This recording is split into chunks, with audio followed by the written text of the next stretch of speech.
All right. Thank you all for coming out tonight. I know it's been a little contentious. And rarely, if you know me, do I write speeches out, but I did write some remarks tonight that I want to touch on that I think are important to this project and important to this project moving forward. So first off, again, thank you all for coming out. Thank you to my staff and our consultants for coming out as well. So overall, the original plan for this evening was to get an update from Park and Rec Director Victoria Connor of what's taken place this past year since the first public hearing last August at Unico. Then to hear from our consultant Peter Wells and Doug Mattoon regarding site selection, what we did to end up at Site 8, and then improvements we made since that original public hearing last year, and then other meetings we've had in the interim. And then take public feedback, hear what you guys have to say, and then if we needed to, make additional changes to the design. After this meeting, we plan to review all those comments, make additional alterations, as I said, if necessary, and then make a decision with our project team, who's sitting up here with me, to determine whether or not we're going to move forward with the project. Now, unfortunately, as we've seen this past week, our communication, my communication, was lacking. We really didn't adequately convey that to all of you beforehand, and that's my fault. A lot of folks believe that this meeting would be like a mere formality, we wouldn't take public comment, and that it was a done deal regardless of what anyone had to say. After speaking with stakeholders and further investigating the viability of the project, I decided that at this time and at this site, we would not be moving forward with Site 8. And instead, we want to take this time and reevaluate where we're going to place the dog park. As I know, and I understand just by judging all of you here today, I know we all want one, and you'll hear from Victoria, or Vicky, of to where we kind of came up with why we wanted one and why we started this whole process to begin with. So I want to use this meeting to really begin the new process of selecting another site, whether it be in Mittenegg Park or another part of the community. Start mending fences and moving forward. I'm disappointed in how this whole project played out, and I apologize again for those who've worked so hard on this project so far. But this is by no means derailing our project, derailing the goal of building a dog park in West Springfield. I think that's important. I think all of you here want that, and the time I've spent in the Agawam Dog Park, making new friends, being the weird guy in the suit the past week, can tell that people that go to the Agawam Dog Park want one in Westside as well. So we're one community.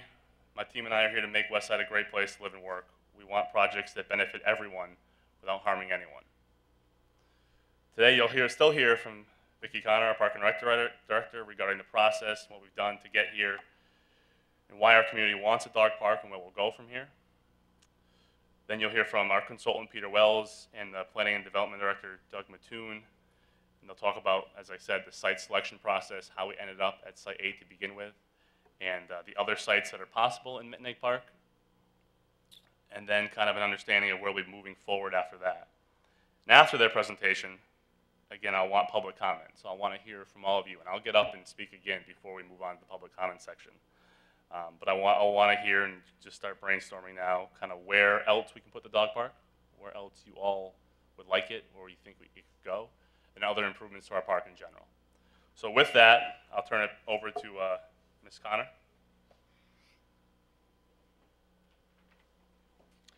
So first of all, I'd like to give a heartfelt thanks to the Dog Park Owners Group for all their hard work and for fundraising towards this, for promoting a dog park in West Springfield.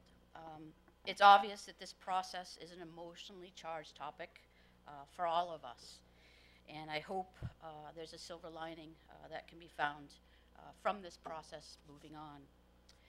It's important to me that you all understand the process, and this process began 3 years ago with a group of residents contacting me with a desire to have a dog park in West Springfield.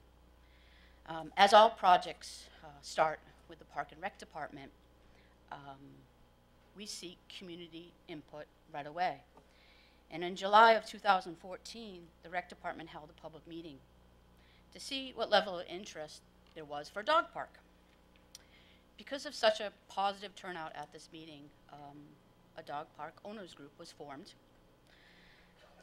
As well as we were finishing up the Mitnick Park Gateway project. We were already working with designer Peter Wells, and we talked with Peter about the possibility of, what do we got in Mitnick Park that we could look for a dog park. So in November of 2014, Berkshire Design conducted pro bono for us a feasibility study of potential sites in Mitnick Park. And at the same time, the town of West Springfield was in the process of updating our open space and recreation plan, which for our department is the groundwork that's laid for what the community is looking for.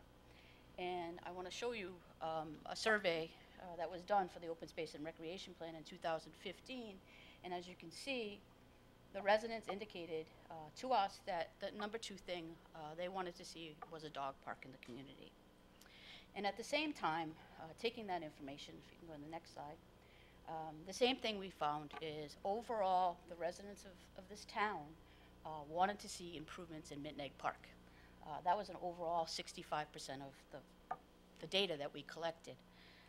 So we moved forward, and we had the results tallied. The owners group started fundraising, and in May of 2016, enough money was raised to hire Berkshire Design to come in and start designing a conceptual plan of a dog park. This group met and talked about elements of what they would like to really see in a dog park. And I know Agawam was really something that the community really liked that one and wanted something very similar here. So that was May of 16. In August of 16, with that conceptual design in our hands, we held a nice public meeting up in Mitnick Park at the Unico building. And this meeting was very well attended, and also members of the Altabrook neighborhood were there. I asked their concerns. I actually pointed out and asked if anyone from that neighborhood is there.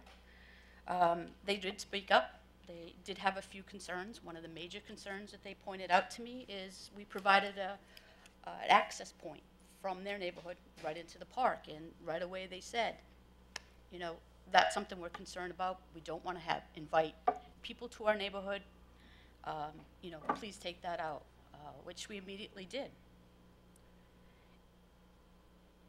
In September of 2016, with the conceptual plan now really firmed up, the town applied to the Stanton Foundation for a grant. If approved, the grant would cover 100% of the design costs and would cover 90% of the construction, with only 10% falling back on the town, of which our dog owners group was committed to provide those funds. In November of 2016, we received the approval from Stanton Foundation to fund the design at a cost of $22,500 and begin the design process. And it was in November, within a few days of that announcement being made, that it came to my attention, as well as the mayor's attention, that the neighbors had some questions and concerns. And we met directly with those neighbors. This was definitely a contentious meeting. We felt overwhelming concerns that they had. They were concerned about the location, the impacts, the access, the noise, and safety. And they also requested of the town for us to look at some more additional sites in Mitnick Park. The next day, Mayor Reichelt came to my office to discuss that meeting and the neighbors' concerns. The mayor and I agreed that their concerns definitely need to be looked into, and at this time, the project was placed on hold. Berkshire Design was directed to look at 2 additional sites and mitigate the concerns of Site 8. 1 year later, September 2016, the town's project team met again with Berkshire Design. All 9 sites were looked at, evaluated, and discussed again. It was found again that Site 8 met the criteria for the grant requirements. A new dog park design of Site 8 was shown and addressed the concerns of the neighbors. At this time, it was also decided that a public meeting should take place, inviting the neighbors as well as the public to meet and discuss the evaluation process and the new design we had, which brings us to tonight. Please keep in mind that although Mitnick Park is a 325-acre beautiful piece of land, it's very challenging to even look at that piece and come up with aspects for development. picking a site for a dog park or an athletic field isn't as easy as just looking out and saying, hey, this is a nice open area, this is a meadow, let's just build it here. There are many factors that needs to be taken into consideration, and that's why the town hires consultants and puts project teams together. I want to assure you that the Park and Rec Department is still very committed to finding a site for a dog park, and we will continue to move forward with improvements to Mint Lake Park. I'd like now Peter Wells and Doug Mattoon to really now explain to you, even though it's a moot point, the criteria that was involved with picking the sites, evaluating all sites, and what we've done to address the neighbors' concerns.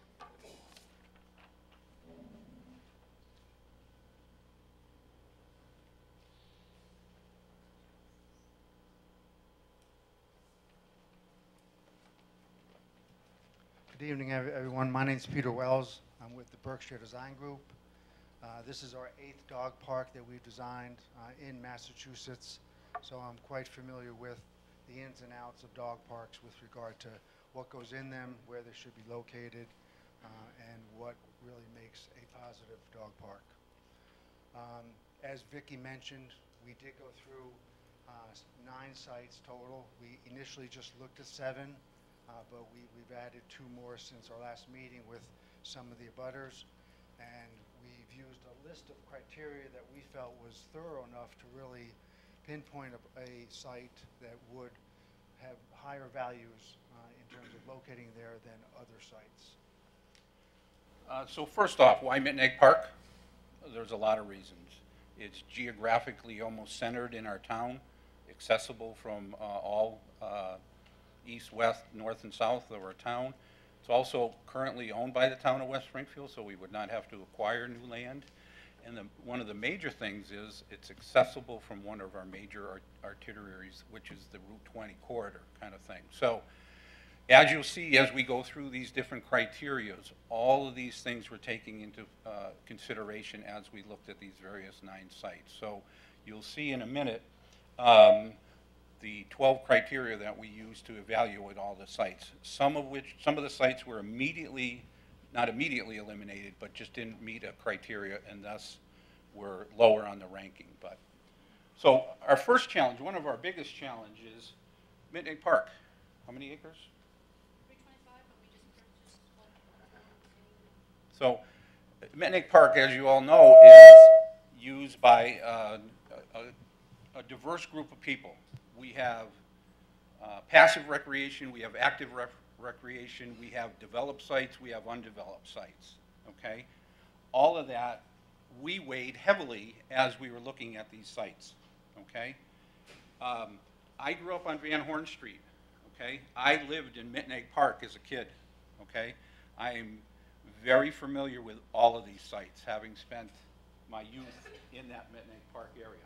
So this map, I don't know if you've all seen it before, but Route 20, Westfield Street, Mint Lake Park as a whole, okay? The new gateway entrance here, the ball diamonds, and all these other sites. So when we looked at it from how people use Mint Lake Park, obviously the passive people like the extremes, further away from the highway, further away from the road structure, back into where the environment is pretty much pristine the way it has been for years and years. Passive recreation. As you get closer and closer to the center of the park, it becomes a different use. It's more active. There's ball diamonds. There's the walking paths, the road system, and all that kind of stuff. So, can you go back to the? So, when we were looking at that, we weighed that heavily. We have to respect the people that use Mint Lake Park for different purposes. Okay, so we have the active, the passive, we have the developed and the undeveloped. The other thing is the traffic volumes. Okay, we looked at the sites and said, a dog park creates a lot of traffic. Okay, where do we want that traffic? How can we support that traffic? How can we get to and from the dog park without impeding some of those other users that use Mint Lake Park? Okay, some of the criteria in which we use to evaluate these sites. So go to the next one, Will. So as Peter alluded to, there were 9 different sites that were looked at, okay? Utilizing, can we go to the next one? These 12 criteria, okay? The easiest one right off the bat is size, okay? Immediately, if a site didn't have enough size, the designers are recommending a 2-acre site to have the right capacity to handle the large and small dogs. That's exclusive of parking lots, okay? So right off the bat, there are some sites that just would not fit size-wise, okay? So that was one of the criteria, size, then, you know, we ranked them. So you'll see that we ranked them from 0 to 3. We made a matrix, and we did this for all these sites, 12 different criterias. So some of them, because of their size, got a low ranking, obviously, okay? Other ones, now that if they do meet the size criteria, then we looked at the next criteria. Another big constraint on a lot of these sites is the environmental impact. Those who are familiar with Metneg Park, we have a lot of wetlands, we have streams, we have brooks. So all of those can be considered a constraint on some of these sites. One of the other things we looked at too is how the adjacency of a dog park relative to other activities, okay? I think everybody knows that dogs like to chase cars, so putting a dog park up against the roadway, I think you get the dogs just running up along the fence chasing the cars. So that was an important factor too, where these sites have adjacencies to them, roadways or heavy traffic or people walking past to and from. And I'll use a site, for example, site number 4, okay? Although it may appear to have the right size, to put a dog park next to a kid's playground, I think the dogs are going to be more focused on the kids in the playground than they are in their passive area within that screened-in area. That's a type of the criteria that we looked at. So some of these sites are surrounded by roads, active recreation, which again causes some conflict between the users kind of thing. So Peter, if you want to. As Doug mentioned, size is one of the main factors in selecting a dog park. You can have them as little as, I would say, 1.5 acres for both small dogs and large dogs. But what we did here, after selecting the 9 sites, we had to go back and determine what other environmental factors made that site become reduced. Site 7, which was asked at our last meeting to be looked at, appears to be quite large, and it is. It's roughly 1.5 acres, but once you include wetland buffer zones, you include flood zones, you include River Protection Act zones, that site reduces to less than 0.5 acre. So it appears from the naked eye that it's large enough, but in reality, with the environmental constraints, it's not. And that happened to, I would say, half of our sites once we looked at the environmental constraints. So that's a major factor. Some of those things, naturally, we don't have any control over. The size of the area, the wetlands are there. Some of the criteria that we used, noise, accessibility, drainage, all of those can be addressed through proper design of the facility itself. Okay, so some of the criteria is addressable through the design and the placement of the amenities. Other things are just, our hands are tied. I can't make the area that's too small any larger without moving roadways or brooks or that kind of stuff. So you'll see the criteria, some of them we can address through proper design, and you'll see that later on as to how we address some of the things. So if you would go to the criteria again. So size, the environment. We talked about vehicular and pedestrian access, safety. Okay, we've heard from other communities that have their dog parks remotely located deep within neighborhoods or truly off the beaten path. They don't get used because There's not enough activity around them, and thus the people who go there don't feel safe, okay? So again, that was one of the concerns we looked at, okay? You'll see some of the sites that are really remote into the park, okay, lend themselves to being somewhat not as visible as we would hope. So the safety and visible location, we talked about the spillover. That's what I was talking about when I was saying you don't put a dog park next to a kid's playground. You don't put a dog park next to a facility that might have a wedding or a function or something like that. And then we looked in, so here, as I said, these are physical constraints that we don't have any control over, okay? Those adjacencies exist. The ones that we do have control over that we can address through design is the noise, is the parking, the site infrastructure, drainage, obviously space for the accessories, and ADA. I can take care of all these criteria on any one of those sites. This portion up here is what reduced the sites to where limited them down to the selected ones. And we can take care of those issues from the site standpoint by spending more money, basically. So what you really want to look for is a site that you don't have to create a brand new parking lot. You don't have to bring infrastructure in, water, electricity. You want to try and double up on some of those. So sites that already have parking, already have visibility, those are more ideal than sites that are way tucked in the rear of Mittenegg Park. And that's why those got higher values. I'm going to use Site 1 just as an example, okay? Site 1 is referred to as the old Centrum area. Those of you who go back a little ways, we used to have a nice hockey rink there, and it was a great place.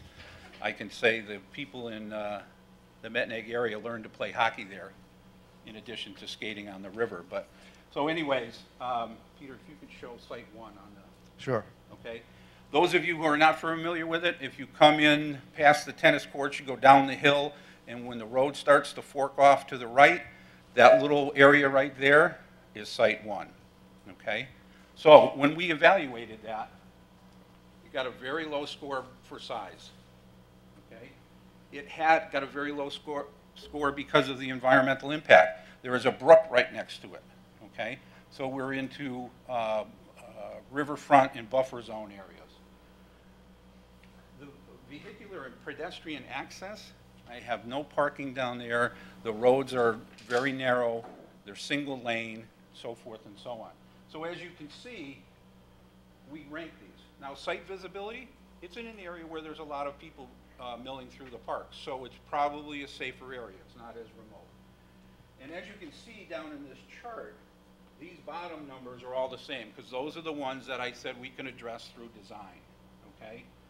So on Site 1, again, the spillover, okay?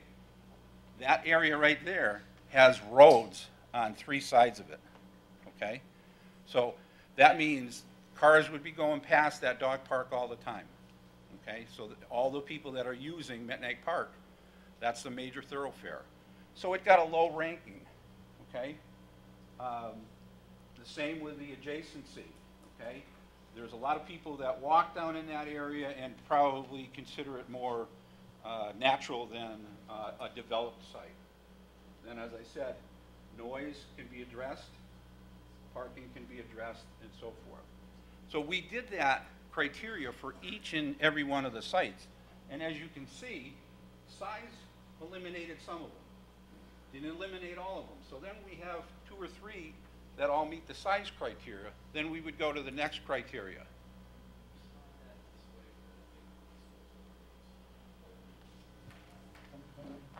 I don't know if we got enough space here.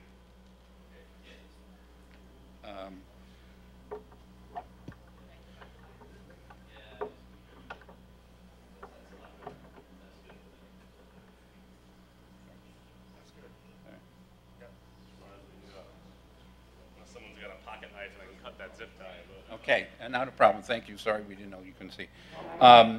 So as we went through each of these sites, we used the same criteria, we used the same scaling system to determine and to evaluate each of the sites.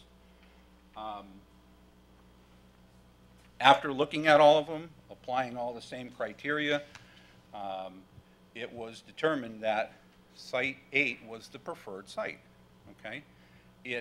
It's on a dead-end street. There's no activities around it.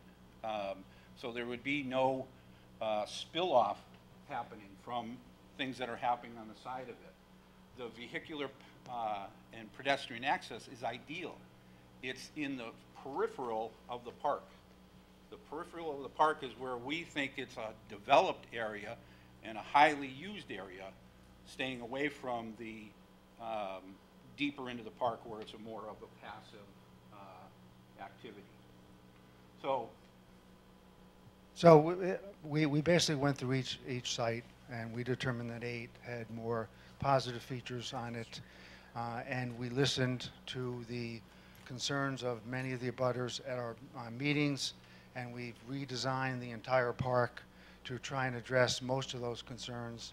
And I think we'd just like to present that quickly just to show you that we have listened, and even though you may not agree with the site being the best one, some of you, we still feel it is, and we'd like to run through that. One of the things the mayor pointed out, I don't want to have anybody confuse a dead-end street. It's actually at the end of the drive that leads to the parking lot that supports the garden, the community gardens. Not really a street, but the intent is that it's at the end of a drive area, and people would not be navigating around it in vehicles, causing that spillage that we are referring to with adjacent uses. So again, Site 8, Vicki is currently going through Metnick Park and determining how we can utilize that park for all 4 seasons, okay? There are portions of the park that obviously during the winter get closed off, okay? That gate control and management is something that we were cognizant of as we were looking at these as well. We want that dog park to be readily available and not be constrained to an inner portion that is restricted to the seasons in which the park itself is utilized. So, with accessibility, you'll see that it got a 3. You'll see that the size was right. We stayed away from the environmental. There is some next to it that causes us to keep the site where it is. So as you go along, the visibility it's right up there. That's where all the activity is. I think people would feel safe there. We talked about the land use adjacency. So now we have to address these other concerns. These are the things that we can address through proper design and designing it. So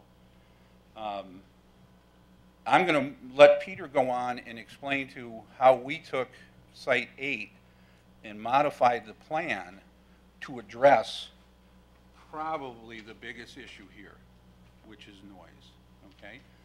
Vicki alluded to before accessibility, okay? You'll see in the revised design that, in my opinion, there would not be a single person that would drive down Alderbrook Lane to get to the dog park, because they'd have to go through the woods, around a fence, over a mound, all the way to the other side to get to the entrance to the park, to the dog park.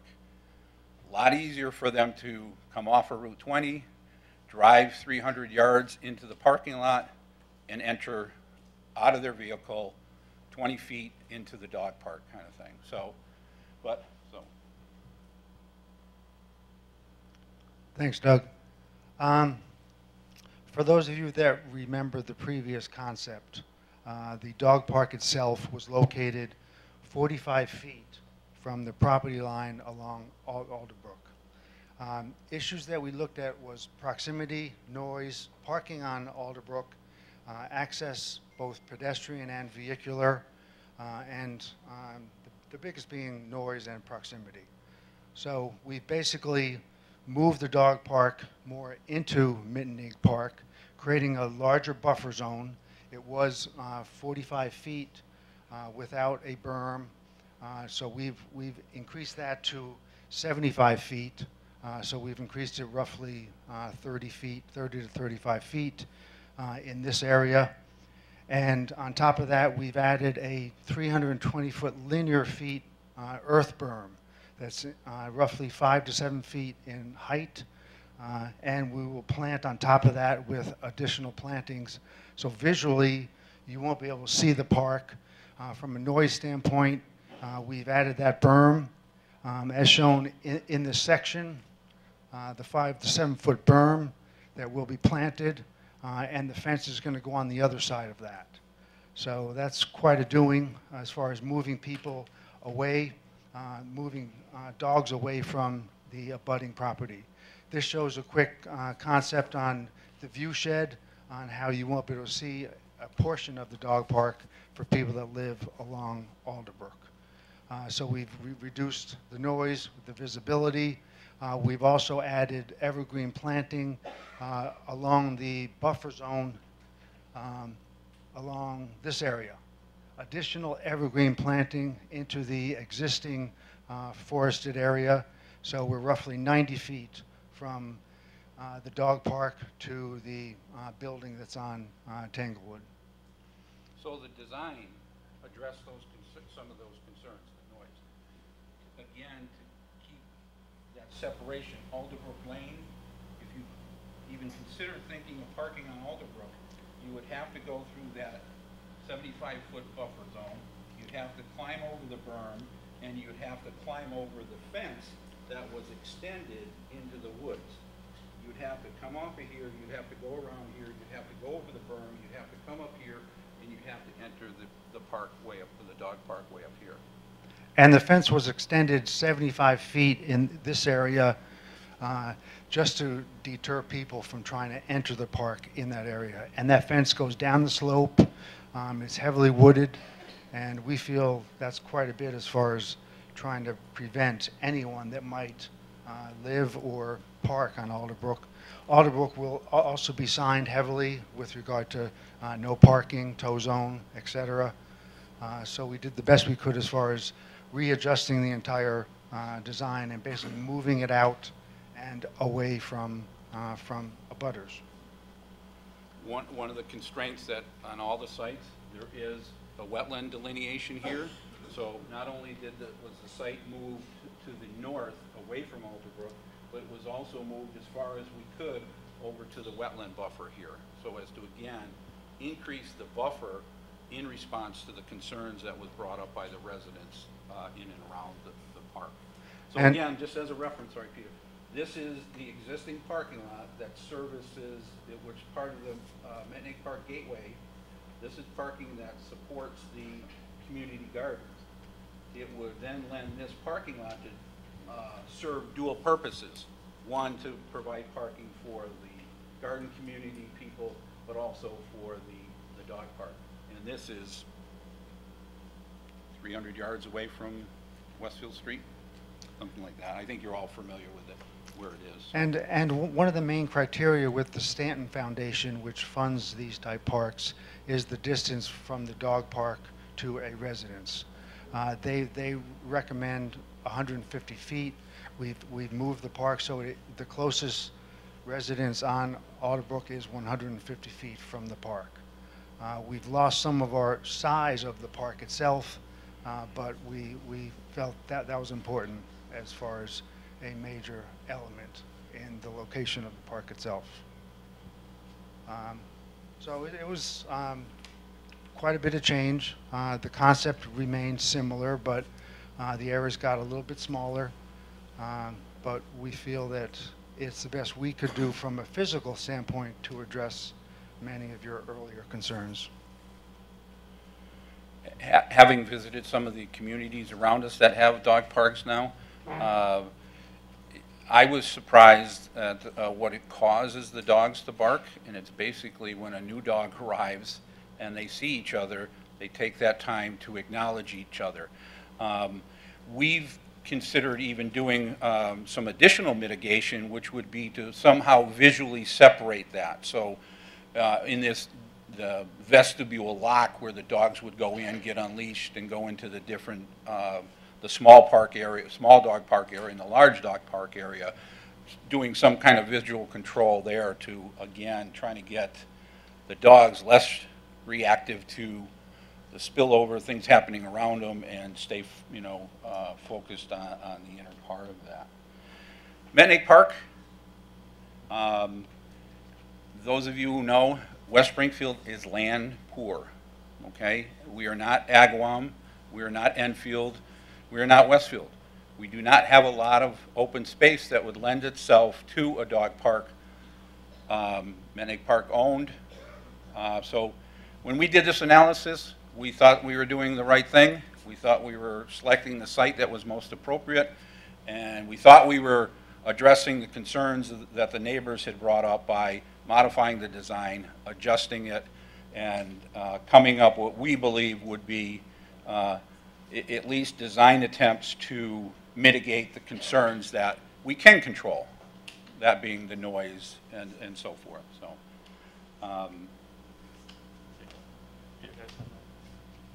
So, It's on.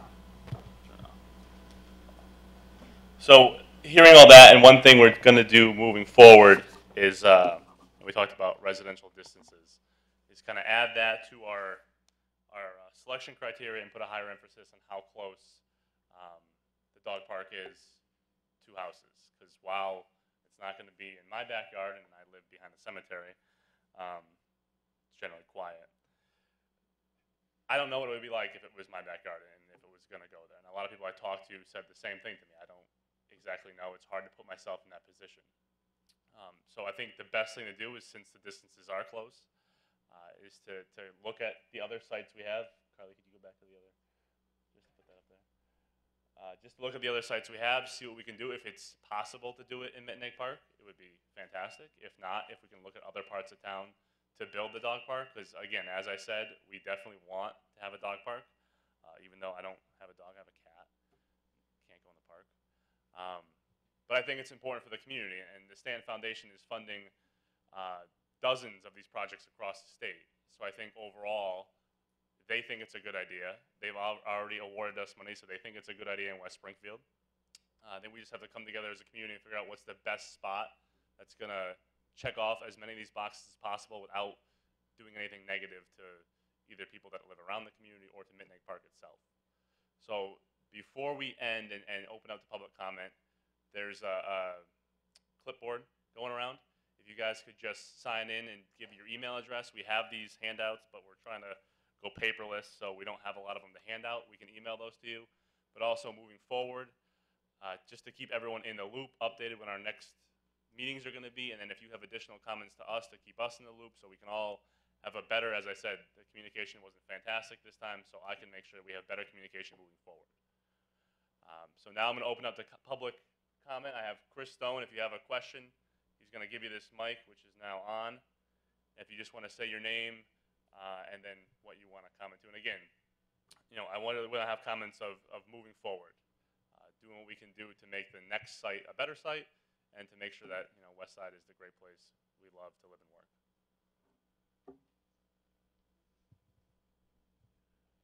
Hi, Tommy Arsley, and it would be helpful, I think, for everyone if there was a flow chart that describes the entire process of the design, the funding, the construction, and the operation of the dog park.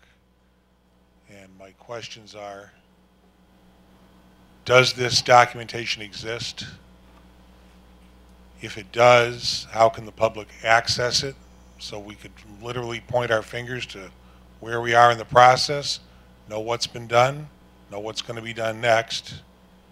If it does not exist, what are your plans to create it and to make it available to the public on a real-time basis? Thanks. So in an effort to kind of not keep you guys here all night, what we'll do is take comments, and then if you can reply or write your email addresses down, we'll get back to everyone the comments via email, because we may not have the answers tonight. I want to make sure I get you the right answer. Dana? Hi, Dana Barrows. I would compliment you, Mr. Mayor, on your graciousness in coming forward tonight and having the courage and integrity to rule out Site 8. I commend you for that. Number two, I think if you go on the website for the Stanton Foundation, clearly right on page 1, they have a paragraph where they say the #1 consideration putting a dog park anywhere in the Milky Way galaxy is the impact on the immediate neighborhood. So for you two gentlemen in your design, where you've got those 11 or 12 criteria on the page before that, item 6 and item 7 intimate what the Stanton Foundation is trying to convey about direct impact on the neighborhood. So there's got to be some way going forward that you put a higher emphasis on that. Right now it's buried amongst 11 criteria. I don't know if they're issued priority 1 through priority 11, but I think it should be more explicit, and I think it should be given more weight. Thank you.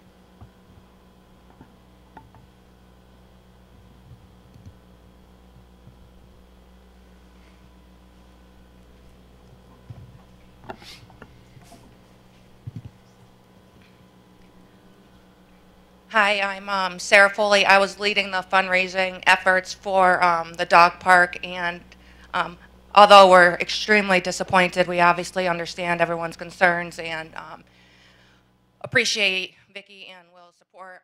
Just going forward, I think that the dog owners group just deserve a little more heads up, especially I think the lack of communication that was on one side of the group, we're feeling it on this side, especially reading about it on Facebook. Didn't feel so hot, especially when we put the last year or two plus of blood, sweat, and tears in the fundraising. So speaking on behalf of the rest of the group, I think just going forward, maybe just keep everything transparent on where we are, and then we'd obviously love to continue supporting raising as much as we can, because I think it's the unanimous amongst the group that we definitely want the dog park in where it's the best fit for everyone.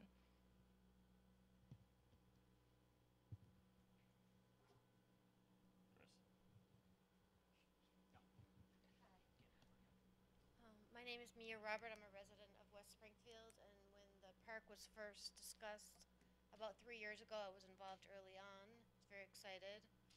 Coming tonight, I thought I was kind of caught off guard because I thought Site 8 was a sure thing, and walking in, I was kind of blindsided.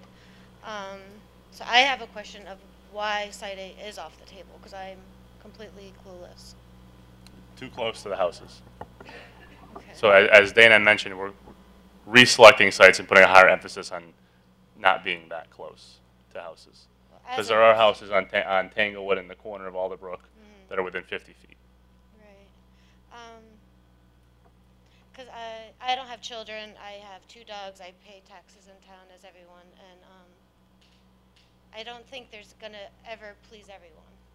Oh, I know. It's impossible to please everyone. I know. So it's, I wish you the best of luck and whatever I can do to help and make this Thank happen, you. because I want it. Absolutely. And as Sarah mentioned, I think we all want it. There's not a single person I really talked to that didn't want it. So we just got to find the site that makes the most sense. And For everyone. I have a dog that got hit and unfortunately passed, and Route 20 is close to the street. I mean, I would prefer a dog running into a neighborhood than into the road. So that's all I have to say. Anybody Thank else? you. Hi, my name is Bill Schlein. I do not own any dogs, not even a cat. But a couple of things I'm kind of curious. As a group of non-sayers to this project, what is the primary reason for not wanting the dog park? I understand being too close to the house, and I believe they've already addressed that issue by allowing a larger buffer zone for it. But I believe this park will close at the same time Mitten A Park closes. This is not going to be open 24/7. This is only for folks that are coming home from work and like to have their dogs go out and play a little bit. And I think that's a legitimate reason for having a nice dog park. I have witnessed some dog parks and what goes on. And Mayor did bring out the fact that the dogs might bark a little bit, but that's because of excitement of new dogs coming in. In general, all I've ever seen is dogs playing King of the Mountain, going after the rubber ball, shoe bones, whatever. I've never seen anything destructive whatsoever in a dog park. As far as noise, yeah, you'll have to put up with it until about, what, 7:30, 8 o'clock, whenever the park closes. After that, they're gone. So I'm just a little concerned that other than a buffer zone, which they've already addressed, would be the reasons for not wanting the dog park so-called in your backyard. Hi, Lita Francoeur. My family has lived in the Mitnick Park area since 1956. I grew up going to Mitnick Park when they had the ice skating rink, when they had the ski slopes and everything that was at Mitnick Park. I've been tagged in some of the posts with Alderbrook, and thank you for all the work. I went to your fundraiser a few times with the dog trivia and all that kind of stuff. And Mayor, thank you for putting this on. However, if for those of you, and I have a dog, and my boyfriend Greg has a dog, and his dog, when she's over, she has a tendency to bark. People can hear that dog 2 and 3 streets over, so we actually keep her in the house to keep that barking down. Yes, when dogs get excited, they bark. And yes, sir, when it's planning on closing when the park closes. However, as a registered nurse, I work shifts. Now, I don't live at Alderbrook, but some people sleep during the day. So this may alter their sleep habits with some of the parks. And I have been to the Agawam Dog Park. I've been to the other dog parks. I would love to see it. And thank you, Vicki, for talking to me on the phone the other day, and Mayor Reichelt for the same thing. I would love to see it in Mitnick Park with the increased crime rate in the area and all of that. Bringing more people into the park will cause it to have less crime. But I feel it needs to be further in. 1, it's away from the residents, and 2, it'll bring more traffic into the park. It'll cut down on the drug paraphernalia that many of us that do go in the park and walk find on the roadways. The park ranger has done an excellent job. However, they are one truck that goes around into the park. Bringing more people into the park will decrease the crime in the area. So I would love to see the dog park, and I will work with you guys if you like, as well as you guys. I would love to see it in the park, as well as the other ideas that both of you have for the park, and that would be phenomenal. Thank you. Thank you,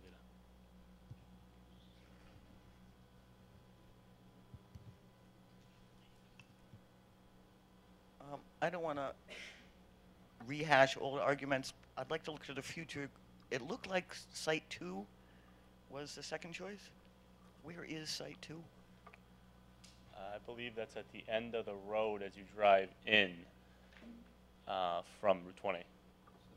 So what I would refer to as the Did you,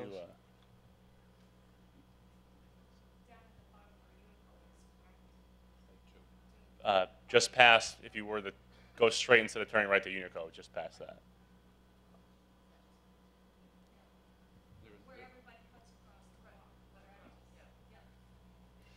Is that what you'll be looking for next? We're Second gonna. choice. So the highest ranked sites is probably what we'll look at next. Again, we'll kind of rule that one out because again it's too close to the house. So we'll look kind of, and I agree, internally would be nicer. This could be too far because again, we have concerns about being able to close the park in the winter and make sure that there's no. Although again, a lot of the parks, the dog parks themselves, close in the winter. And it may, yeah, it has some wetland issues. But we will bring that back on the table. The highest 5 ranked we'll probably bring back and take a look at.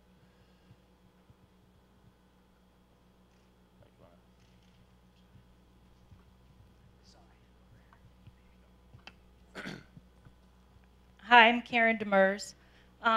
Obviously, I have dogs, and I'm in favor of a dog park, and I truly understand how the people that live over there feel. But I want to know if they've all been to a dog park. If you haven't been to a dog park, I hope you have, because I don't feel that they are noisy.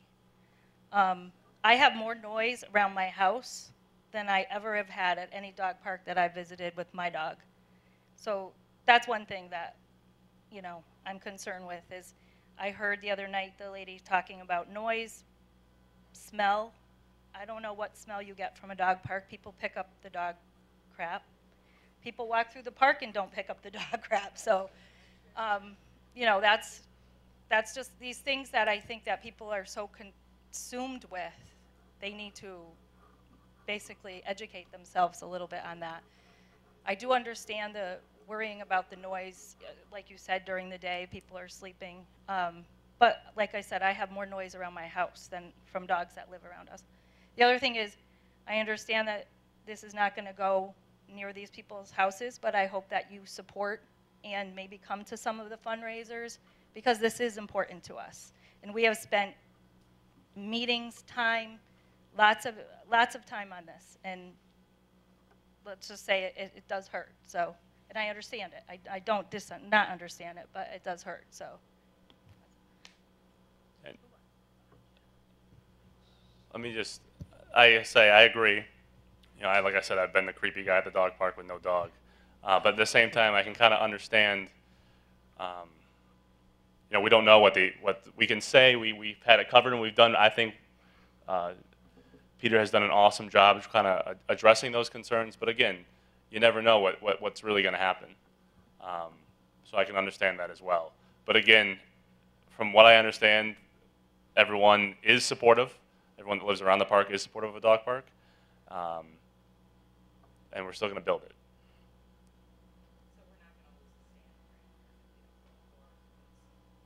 I'm going to call them myself tomorrow. Yeah. But again, they've already said that it's a good idea for West Springfield. Clearly they support it here. If we have to reapply, we can certainly do that.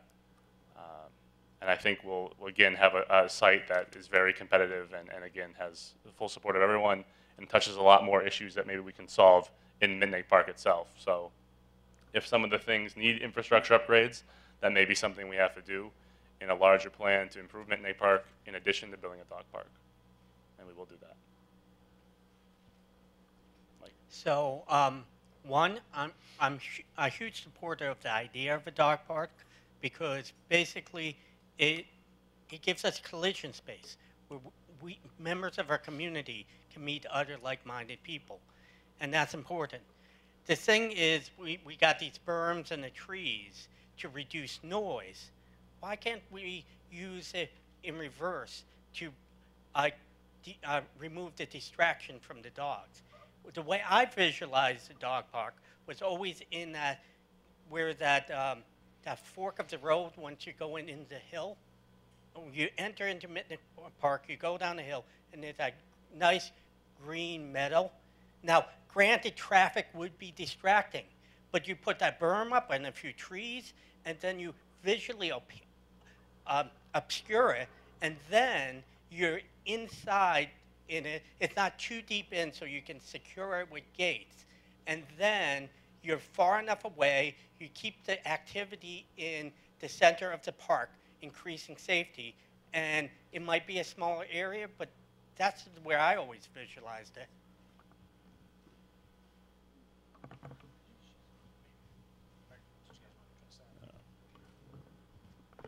Hi, my name's Lauren Pisano. I live on Alderbrook Lane, and this has been like a very stressful situation for us as well. I started off coming to the members groups meetings, and I wanted to be a participant. I've come, my family and I went to the Halloween. We've donated money. This is a cause that we support 100%, and we plan to continue to do that. But it got to the point where Site 8, it became too much of a conflict for me and the quality of my life and my neighbors, and I felt that I needed to stand with them to support that. I think if we were involved in this process and explanation that we received tonight happened in the beginning stages, we would have picked a different site. The money would have been spent to develop a different site, and we'd be here tonight excited to report on the progress rather than having to halt Site 8 and start from scratch. So I think putting the emphasis on getting the support of the surrounding neighbors, like Dana said, would be huge, to put more emphasis on that. And I think this whole situation could have been avoided. It wasn't pleasant for any of us, and it, quite frankly, just makes me sad that we're all here, and I don't want it to be a us versus them situation, because we all support a dog park. I have a dog. I love dogs. I go to the Agawam Dog Park, to answer your question. There have been times where it has been quiet, and there have been times that I've gone to East Long Meadow and it's been pretty rowdy. And like the mayor said, you can't predict what it's going to be day to day. I have little children that nap during the day. I don't want to have to shut my windows in the summer. I want to have the fresh air. We hear noises in the park. I like it. I like having the life and the fun around me.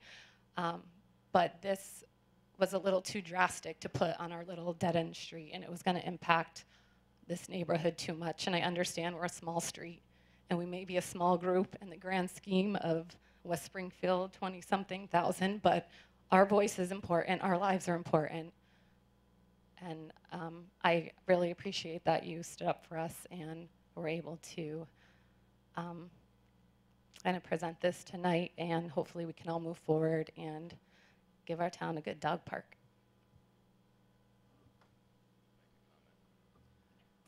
Yeah, hi. I feel the pain for the fundraising of the dog owners group. I know you guys worked amazingly hard on that. I am very much in favor of a dog park. I have 2 dogs myself, one of whom was mauled by a pit bull last year in Mittenegg Park. He didn't get injured, fortunately, because he's so fat and he's a big fat lab. But this thing, if I left him alone for 30 seconds, my dog would be dead right now. So I don't want to hear the stuff that nothing bad ever happens at a dog park, because it can. Okay, and it's going to be up to us to police it to make sure that it doesn't happen. Okay, so that's a comment is just ridiculous, because dogs are uncontrollable completely. Okay, they're dog. And humans have bad judgment too. Okay, and that's clear. Okay, so we build a dog park, we all have to take responsibility to make this work. Okay, that's number 1. Number 2, I've got some concerns about some of these sites just being completely eliminated because there is a stream nearby, or whatever the case may be. Just because there's a stream nearby doesn't mean you can't put a dog park near it. You're not filling wetlands. It may be in the riverfront, but you can develop it. You just have to make mitigation measures. And I think that a lot of these sites were just eliminated right off the bat because there's a stream nearby. And I think that's foolish. As far as my research on all these dog parks is, the number 1 criteria is always do not put a dog park in the middle of a residential neighborhood. Okay? And then then they all say, if you absolutely must do that, then you have to mitigate the heck out of it. Okay? You're automatically admitting that it's a bad site if you have to do all this mitigation. Okay? I obviously live in Alderbrook. Now, if we just put the criteria that don't put it next to houses as number 1, then that's certainly a good idea. But just because you can put berms around something, you're not going to control all the noise. I don't see that plan showing a berm, 360 degrees around that dog park. The noise will get out. Okay? These plans should have been presented to us a long time ago. And as Mayor Reicheld has mentioned, the communication on this project has not been good. It has not been as transparent as it should be. Because like Lauren said, if we'd have been brought in earlier, the first meeting that occurred, we weren't even notified. It was a word of mouth type of thing. Maybe there's something in the record. I'm not sure. But we live right next to that site, and we weren't even notified by mail. So we had like three of our families were there, and then the thing was shown to us, like, here's the design for the dog park. We're like, what is this? So, a lot of problems in life are created because of lack of communication. We have to learn from this. We have to work together, because this was so far along, then it became kind of a fight. And we don't need that. We need a community that comes together.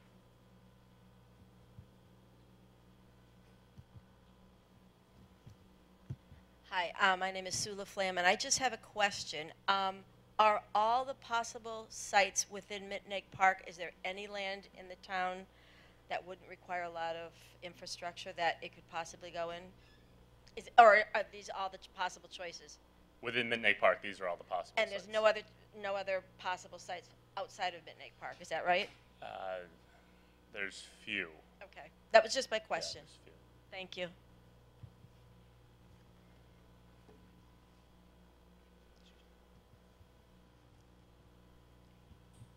I'm Joan Siranowski, and I live on Cedar View Avenue. I go to the Agawam Dog Park fairly frequently. I know there's been a lot of concern about the noise, and I guess this to me really looks like a fabulous site, and I understand it's been totally eliminated, which really seems unfortunate to me because now we're starting from square one again with this, with the risk of losing the grant. But I have to say, having been up at Mitnick Park frequently, the concerns about people with the noise of dogs, even after the berm has been installed and after trees have been planted, which further absorbs noise. You know, they back up to a baseball field and a tennis court and a basketball court and a playground. And I would guess that there's a lot more consistent levels of noise from those areas in the park than there would be from a dog park where people generally come and stay for maybe 20 minutes or 30 minutes rather than having a baseball game go on for a few hours.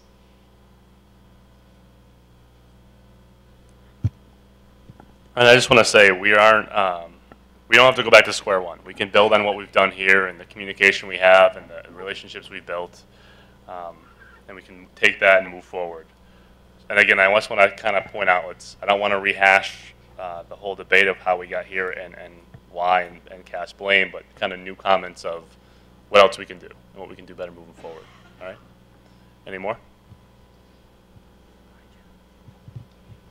Hi, I'm Sue Maxfield. I live over on Amostown Road. And I think the dog park is fabulous. I'm sorry it went this way, but I'm all for moving forward. And I like the site down at the bottom of the hill. I'm not sure the number there. But as far as parking lots go, we have a lot of areas in the park where you just have dirt with maybe the wooden structure around it, maybe the railroad ties, that type of thing that I don't think would cost a lot of money to build. I think that would go really well there. There's a lot of things that you can do. Westfield has fencing around trees. You don't even have to clear the whole area. So if you're worried about using up the meadow, you could use 50-50 or 25-75.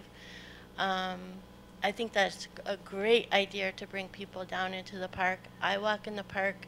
I'm afraid to walk in the park. I do it anyway. I would love to have more people down in the park. We have 325 acres, and it feels like we only use about 3 acres where the ball fields are, and 4 or 5 acres where the horseshoes and the gardens are. I'd hate to see the gardens go away. I'd hate to see them go closer to Westfield Street where the pollutions are. That doesn't seem right to grow vegetables and things more near the road. I think that's fabulous to do this. I know we can get together and do it right and get the park used. I love your project of bringing more things into the park. I'm sorry, I forgot your name. And I think a lot of people in the town would support a lot of this. We all go out of town to do a lot that other towns are doing and we don't or can't because we don't have a place. And I think we can bring other people into our town to maybe do some things with us, you know, instead of us going to them. So I think this is a really positive thing. Thank you.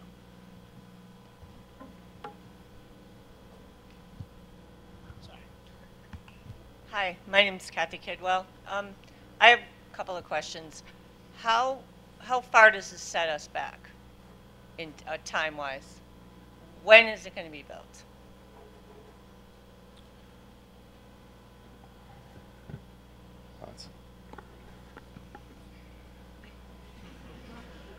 Like I said, we'll get those questions back to you later in the week, next week. And again, like I said, we'll reach out to them. It could be a year or two, but again, if we do the right spot, the right dog park, and the right time, it's going to be here longer than most of us. So, And the other maybe not me, but the other comment I have is,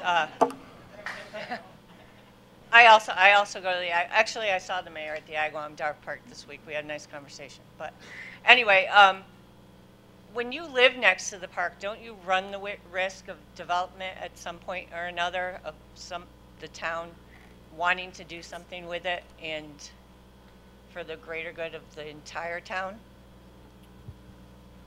I think, from my experience in the planning board, that's true. Any land you don't own, there's always, and especially if it's not conservation land, there's always a possibility that's developed. I've seen it happen in the 7 years I was on the board a couple of times.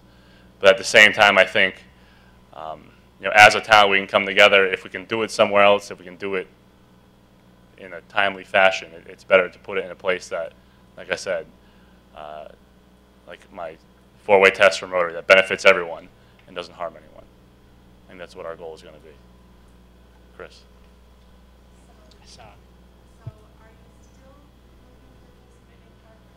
Yes. We're still going to look at Mittenegg Park, because a couple people I talked to said when they think about bringing their dog somewhere, they think of Mittenegg Park. But we're going to look everywhere too. We'll take another look at the whole town again. Not Bear Hole, because Bear Hole's our watershed. It's not a place we can put it. And again, as Mr. Mattoon said, unlike Agawam, unlike Westfield, we're mostly developed. And if we're not developed, it's either conservation land or it's kind of unusable. And we don't want to put it in either a floodplain or someplace that a federal agency is going to tell us we can't do it either.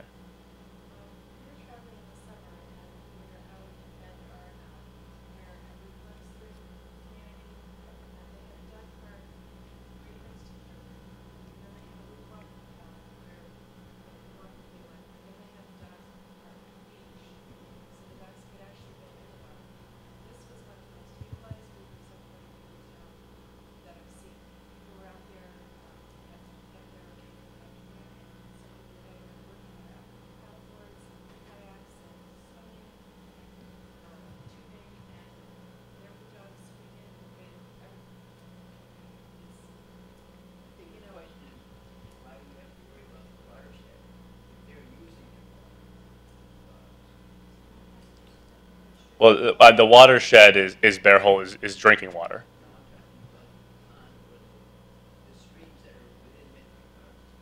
Because the state government says you can't develop that land. Sometimes, in other areas, and as Stu pointed out, there's some parts where you can. And just to talk about rivers briefly, it's a different project that we're trying to have better access to our rivers. We're acquiring property along Connecticut River to kind of expand upon Tom's Launch that we have, and the 1.5 mile bike path that will hopefully get started building next year behind the dike. So that's separate. It's something we'll look into, but again, on the east side of the dikes, we can't build structures because the Army Corps of Engineers says it could threaten, and our DBW director, Mr. Colson, can talk about this, that it could impinge upon the workability of your dikes. So if we do something that they say you can't, and then our dikes fail, they won't pay flood insurance, unfortunately. I just want to end on a happy note and just say that this isn't supposed to be an us versus them thing. And to Lauren's point, like, she and her family came to all of our events and we appreciate it. This wasn't a, we're angry for you not choosing Site 8, and I don't want you guys thinking that we're angry at you for coming and bringing your voices forward, because we understand your concerns. So I just hope that we can just end this night as a community and just understand that we all want the same thing. We all want a dog park. We're going to have an awesome dog park, and then hopefully your dogs, our dogs, we can all meet together eventually soon and have the play dates. I just want to make sure that the anger of it or disappointment of it not happening only because as a fundraisers we thought that this was going to be happening shortly, and then now it's stalled a little bit, is not any aggression or animosity towards your families or your community. We understand and we hear you, and so I just wanted to clear the air and just hopefully that we can end this night on a good note and just appreciate that everyone wants the same thing at the end of this. And I think that's a great way to end it. So make sure you've signed up on our, you all have, if you haven't, get a chance to sign that up. If you have questions, I don't think we have cards, but we'll send in a follow-up email this week and just shoot us an email. What's that? He had a question to him. I happened to have a chance to go to Boston earlier this summer, and if you were at TD Garden looking northeast over the river over 93, there is a dog park in Charleston. There were absolutely 15, 20 dogs the whole time. They were lit because it was, obviously it's a city, there's not a lot of property out there that you can put dogs in. There wasn't a fence to be found anywhere on this dog park. Concrete, benches, flowering, bushes, and there was 15 to 25 dogs running freely with no fences. Big dogs, small dogs, chasing each other, wrestling, no barking, but responsible owners picking up their dogs' belongings, picking up their toys, and then putting them on their leashes and walking them to their apartments. Do we have to have fence? Do we have to have a location that is restricted by a designer, by an architect, by a fence company, and mitigated by big dog, small dog? You know, if we're all responsible dog owners, and I think we all are in this place, that you tend your dog, you control your dog, and if he's a nuisance, you know what? I think we can self-police ourselves, and people will like, you know what? You know, your dog doesn't belong here anymore.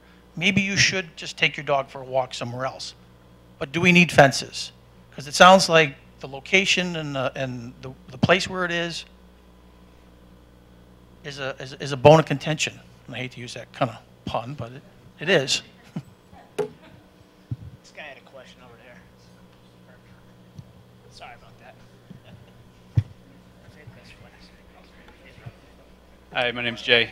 Just wanted to second Sarah's comment. That was really well said. And thank you for saying that. We're totally on your side on that. But just one quick suggestion, maybe a site to add would be the Altamont site, if you want to add that to the evaluation. I don't think it's highlighted on there, but since it's been purchased, sort of is, yeah. Maybe something to consider for the future. Perfect. So again, we'll send out emails. If you have other questions, comments, shoot us an email back. And no, Eric, you're done. And it wasn't a good pun either, so. But again, we'll follow up with emails. We'll get your questions answered. Again, thank you very much for coming out. Thank you for continuing to partner with us on this. We look forward to building it in the very near future. Thank you.